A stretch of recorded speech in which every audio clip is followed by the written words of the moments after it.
Hey kids, get in my van. It's time for comics. Hello and welcome to the Comic Book Van, and I am the Comic Book Man, Angel Hernandez. Sitting here with me is Stephanie. Hello. All mic'd up and ready to go. I want to start by saying once again that we have an email. It is comicbookvan@yahoo.com. I'm not going to linger much longer or waste any more of your time because there's a lot of news to get into.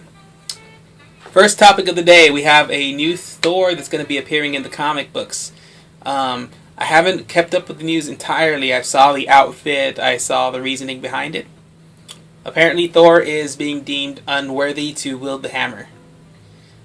So this new girl, this new female is going to be deemed worthy. She's going to pick up the hammer and she's going to become Thor. Now, the other day we had a bit of a discussion and a little bit of a mini argument about whether picking up the hammer makes her Thor or not. Seeing as Thor is still walking around, he might not have an arm, he might not be deemed worthy, but he's Thor, right? I mean, he... Depends on the lore that we're using, I guess. Well, I guess it's Marvel Comics lore, which is often confusing and convoluted. But in this case... Well, is he actual Norse god, or is he like Thor in the movies where he is immortal and he seems like a god to normal folk? Because then that would make more sense that someone else could pick up the hammer because they're not becoming a god, they're just becoming this that's the thing, though. Superhuman alien. She picks it up and she looks just like him, but he's still walking around. I mean, he's the man who was born and named Thor, so that's the odd part to me. His arm gets cut off. I don't know if that's what makes him unworthy, that he's just not a whole man. But can't fight crime with one arm. Well, I saw another picture, and there's like a robotic-looking, futuristic attachment that has like. So now he's gonna be Full Metal Alchemist. Good call, good pull. I don't know. I guess that is kind of what it's like. He has a prosthetic. He has a prosthetic arm. What do they call it? I forgot what they call it in Full Metal Alchemist, but that robotic arm. I would say that the way that it seems is that with the original guy, he would pick up the staff or the stick or whatever, and then he would tap it on the ground, and then that would turn him into Thor. But he was an ordinary man. He was not born Thor. He just became Thor when he did that. That's probably what this is going to be then. So she's turning into Thor, as far as we know. But here's my thing: why doesn't she turn into a man? Why doesn't she turn into Thor?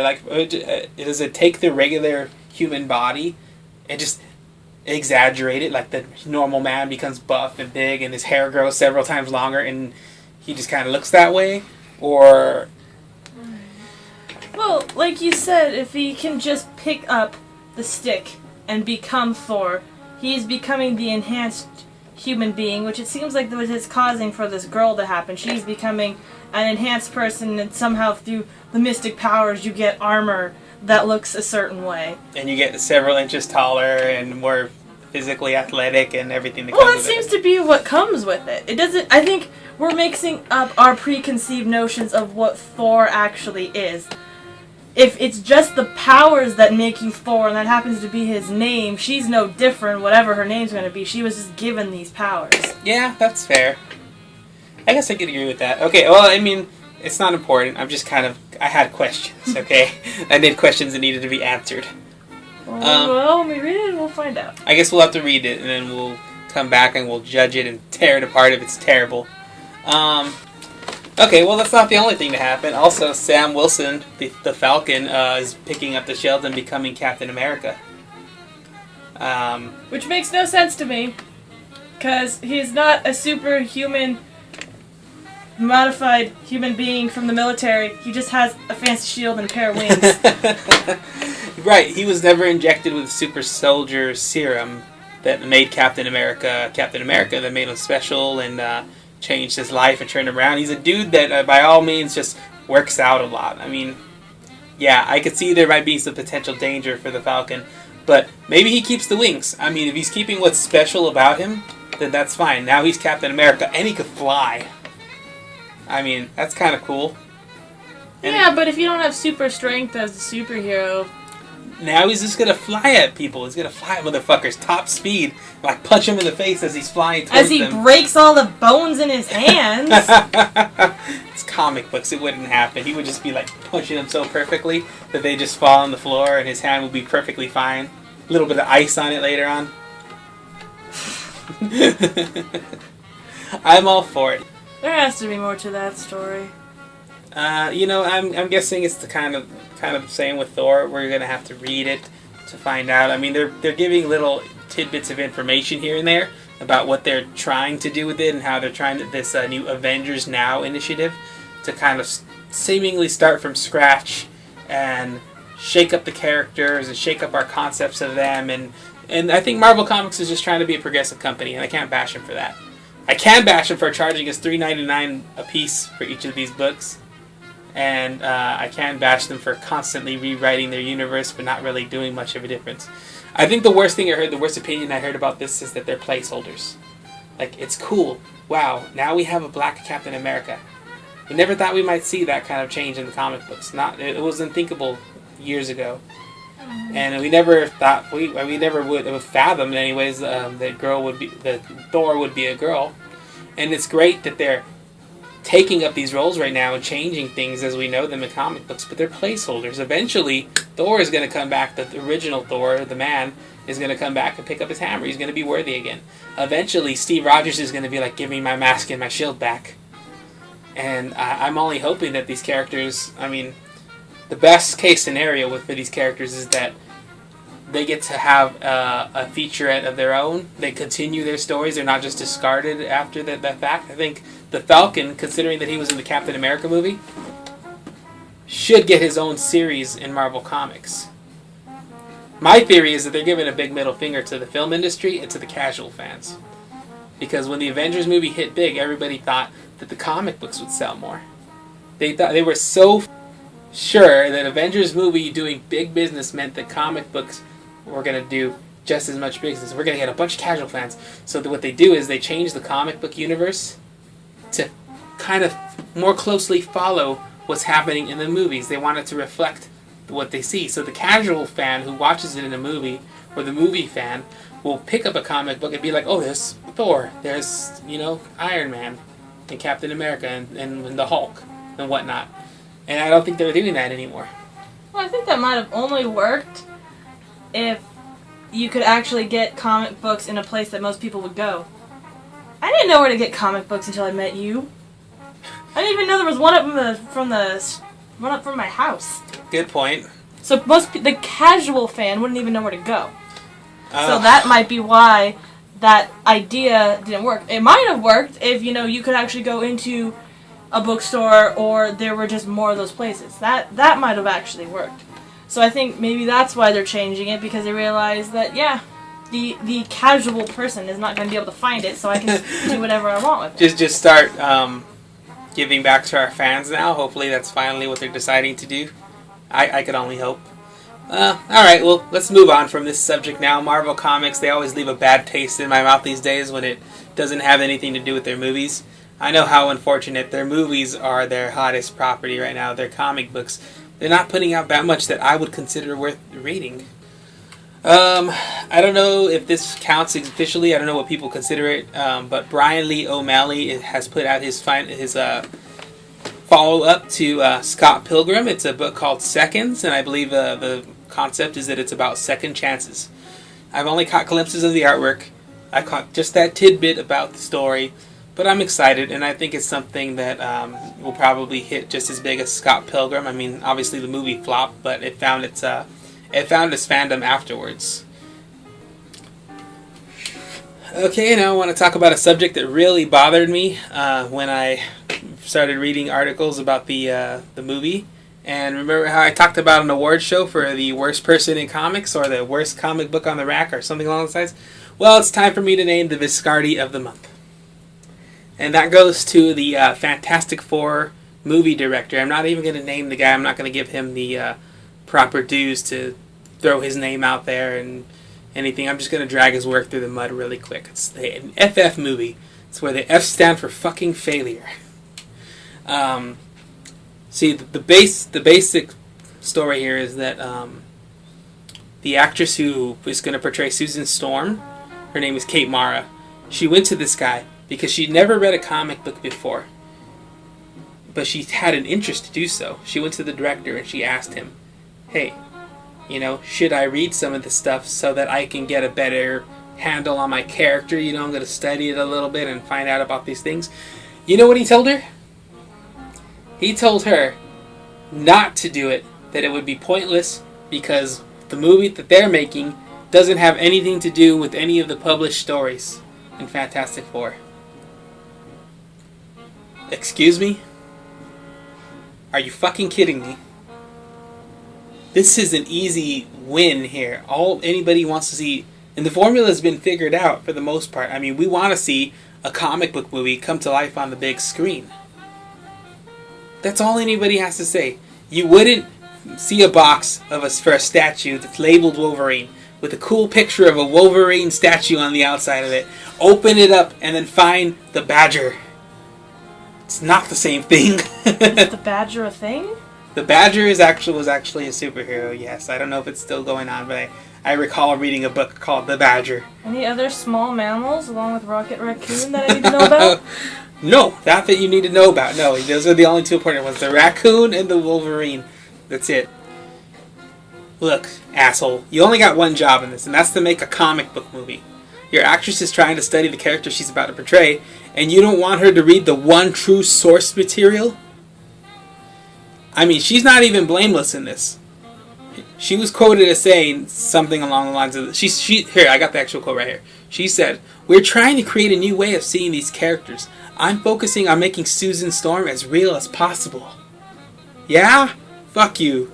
No, that doesn't fly. It's a comic book movie. Why do we want to go see a comic book movie that's grounded in reality? They're fucking it up like the early superhero movies where they couldn't venture out and just be a comic book movie and just embrace, the silliness of it. Sometimes the often bombastic nature of what's going on. This is just a Hollywood schmuck trying to put his spin on the movie, trying to make a name, and I mean, I can't knock the guy for trying to do something original, but this isn't the movie to do it. Make your own movie with your own characters and do whatever you please with it, but not the Fantastic Four.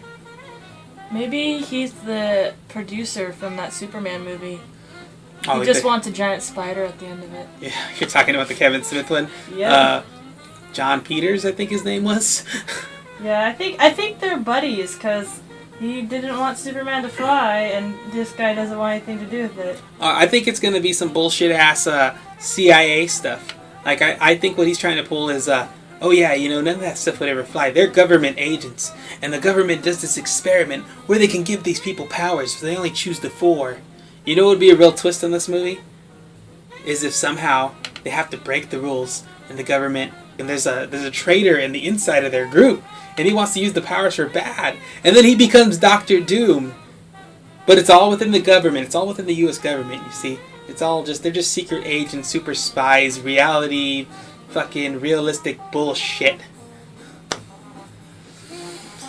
This guy's gonna make the worst one ever made. Like this will be the 4th Fantastic Four movie made, and the most recent 2 are the most palatable of the whole bunch, but they're shit. The first one was completely forgettable. The second one, they turned Galactus, the eater of worlds, into a fucking puff of smoke.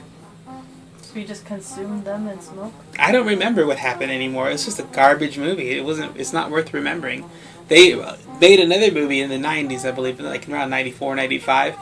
It never got released. The only reason they made it was to keep the rights to it. And what you saw in that movie was 3 people in their pajamas. Like onesie pajamas and a guy in a rubber suit.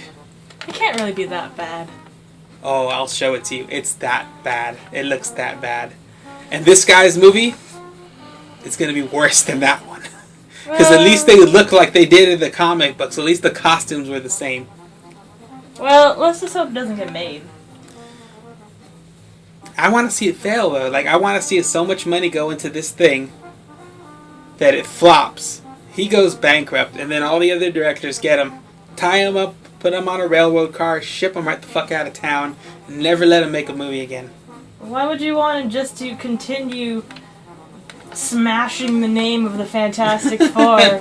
Well, the thing is that if it doesn't get made, well, you're right. No, actually, you're right. The best case scenario is this movie doesn't get made.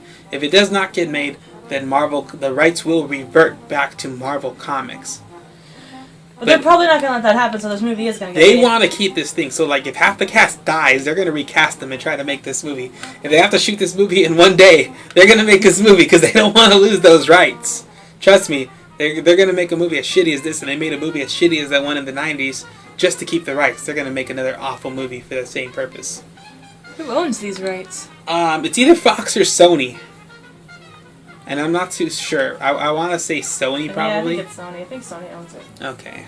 Well, you know, enough. I think Sony owns Spider-Man. Yeah, that's why they definitely that. do. And Fox owns the X-Men franchise. Oh yeah, that's why there's an X-Men movie coming out every so often. Can't lose them. We can't lose them. No, enough with this fuck. All right, good luck with whatever movie you're making, whatever it is. It's not the Fantastic Four. I did get a listener write-in question. They asked about the relationship between a writer and an artist on comic books. So I wanted to take a minute or two to address that really quick. They wanted to know about the relationship between a writer and an artist. They never really understood that much about comic books. So they asked me that question. comicbookvan@yahoo.com, where you can email me these questions. Smooth. That wasn't too obvious. Email me! Okay. Usually a writer writes the script. I mean, that's obvious enough, right? And that gets passed along to an artist. That's the shorthand version of it. The longhand version of it is that usually they get paired up. I'm not sure how the pairing happens in comic books, but they'll get paired up, and the writer, I'm assuming, would try to play to his artist's strengths, but overall could kind of just... I've heard that occasionally the relationship could be kind of problematic, where writers do things that will frustrate the heck out of an artist, like just give them, like, here's a splash page and do whatever you feel like filling in that splash page, and just make sure it's a cool action scene or something along those lines. Direction. And you might really need just a little bit of a description of what's going on in there. There's two different ways to write a script, and maybe there's even more than this, but for comic books, the scripts either go like this. They're a summary. They're a couple of pages long, and they tell you what happens in the story. And then you give that to the artist, and the artist decides how to take you there from point A to point B to C, all the way to the end. And that's I would say you probably need a really good artist for that. Because then he has to go and plan this all out, panel for panel. The other way of just writing a script, every single panel is plotted.